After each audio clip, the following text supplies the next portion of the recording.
A short review? I suppose I could. For you. Do you like what you see? Vampire Hunters! Can anyone smell garlic? Released on the 31st of October 2024, anyone who's a fan of Ultra Kill, Vampire Survivors, or Keeper's Toll will want this game. In the Beninging, you hunt the most dangerous game of all. Vampires! And this game's description says, you'll need guns. Lots of guns.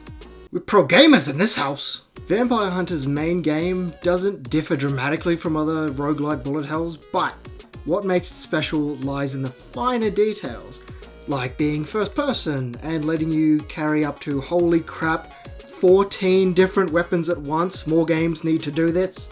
Starting off each run by choosing a character, initially having only 3 to choose from. You have Exagora the Paladin, Sasuke the Scout, and Arsene the Berserker. You pick your weapon, pick your stage, and off you go. Each run does start slow, no matter what level or character you choose, so it gives you a chance to test different weapons with different characters, see what builds work and what best suits your playstyle. After quickly gaining some XP and levels though, you quickly notice how fast the Horde arrives, getting swarmed with enemies in seconds after getting your footing, spawning unique and harder enemies dependent on the level to match the level's theme, like a Jinn or mummies in the Egyptian level, or Onis and samurais in the Pagoda level. A nice touch that adds to the game without being too distracting. After doing a couple of runs and killing the bosses a few times, you get some pretty neat rewards. You gain points for hitting level milestones in your runs that you can use to spend on character skill trees, upgrade tokens you get from achieving certain goals in each run, and you spend them on getting permanent upgrades that actually span across all characters, and boss tokens you get from, well, killing bosses, spending them to buy certain upgrades in the skill tree or even new weapons that you want to start your run with. Those are all the rewards you get from doing runs, right? Wrong! Don't say that again!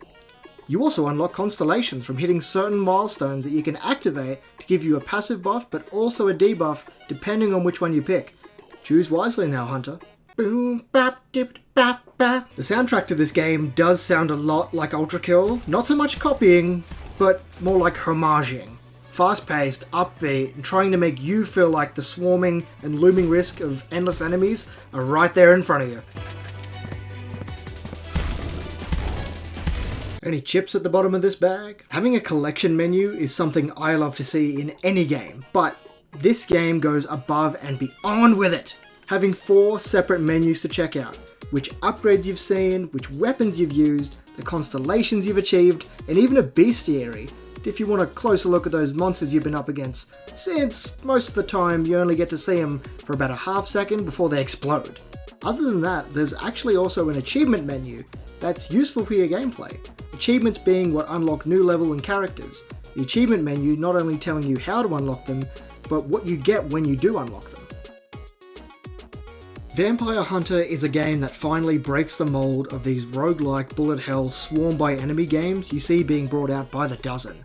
Being a first person is a nice touch, but the weapon aspect and all those finer details separates it from the pack and gives it its own identity. 9 out of 10, I have a feeling this game has a dedicated team with lots of potential.